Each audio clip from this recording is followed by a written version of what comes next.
warahmatullahi wabarakatuh. Alhamdulillahirabbil alamin. Wa sallallahu ala nabiyyina Muhammadin wa ala alihi wa sahbihi ajma'in. Amma ba'd. Kaum muslimin dan muslimat yang dimuliakan oleh Allah Subhanahu wa taala. Alhamdulillah di sore hari ini kita mendengarkan suara ombak yang begitu jelas. Ombak ini bergulung-gulung begitu dahsyatnya, membawa apa saja yang ada sampai menuju ke pantai. Tentunya ini sesuatu yang tidak mungkin terjadi dengan sendirinya. Pasti ada yang menggerakkan ombak-ombak ini. Pasti ada yang membuat ombak ini sampai bersuara begitu besar, kencangnya ditiup angin sampai ke pantai, membawa apa saja. Sehingga demikian juga dengan sampan yang ada di atas daratan pantai ini, tidak mungkin dia berada di sini dengan sendirinya. Pasti ada seorang nelayan atau pemilik sampan ini yang dia akan membawa sampan ini ke daratan ini. Tentunya segala sesuatu itu mesti ada yang melakukannya. Sesuatu itu terjadi, mesti ada yang menjadikannya. Termasuk pantai ini, termasuk ombak-ombak ini, kemudian cahaya yang terang di sore hari ini di pantai ini, tentu pasti ada yang mengatur semua, menciptakannya. Maka kita akan tahu jawabannya adalah Allah Subhanahu wa taala. Allah Subhanahu wa taala mengatur segala sesuatu yang dibawa ciptaannya. Alhamdulillahirabbil alamin.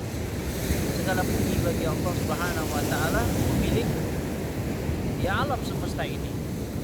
Yudabbirul ayat, dan Allah Subhanahu wa taala mengatur ya segala sesuatu atas kehendaknya, atas kekuasaan. Sehingga tidak mungkin di dunia ini tidak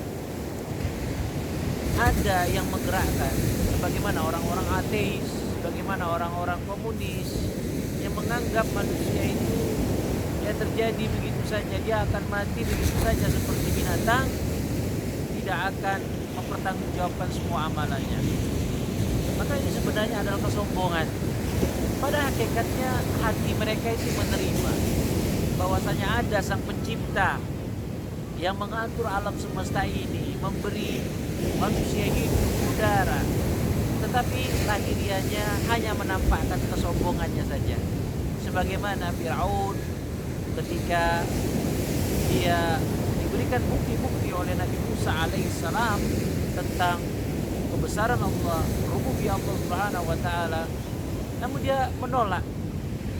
Akan tetapi sebenarnya di dalam hatinya dia menerima ya keadaan Allah Subhanahu wa taala, keberadaan Allah Subhanahu wa taala, tetapi kesombongannya lah yang menutup hatinya untuk menolak tentang keberadaan Allah Subhanahu wa taala. Kita lihat banyak dalam ayat-ayat Al-Qur'an, "Qad alimta," kata Musa, sungguh kamu tak tahu wahai Fir'aun tentang segala kekuasaan basair dengan jelas, tapi engkau menolaknya. Maka kesombongan yang luar biasa bagi seseorang yang menolak keesaan Allah Subhanahu wa taala. Kaum muslimin yang dirahmati oleh Allah, kita lihat pantai ini, ombak ini begitu besar ya, gulungan ombaknya, suaranya begitu jelas dan indah. Pasti ada yang mengatur itu semua. Tidak mungkin ini tidak ada yang mengatur, termasuk diri kita. Nah, ketika kita sudah tahu bahwasanya yang mengatur kita adalah Allah Subhanahu wa taala, maka kewajiban bagi kita adalah beribadah, memurnikan semua ibadah kepada Allah Subhanahu wa taala. Mudah-mudahan bermanfaat sebuah pencerahan pada sore hari ini hingga kita dapat merenung kembali tentang rububiyah Allah Subhanahu wa taala dengan melihat apa saja yang ada di sekitar kita. Kita bisa melihat matahari, kita bisa melihat laut, begitu besar ombaknya. Kita bisa melihat pohon yang besar. Bahkan kita bisa melihat diri kita sendiri sebagai bukti adanya penciptaan, yaitu Allah Subhanahu wa taala. am khuliqu li ghairi syai', apakah mereka manusia diciptakan tanpa ada sesuatu, am humul khaliquna, atau memang mereka yang menciptakan dirinya sendiri. Nah, sesungguhnya mereka tidak akan bisa menjawab.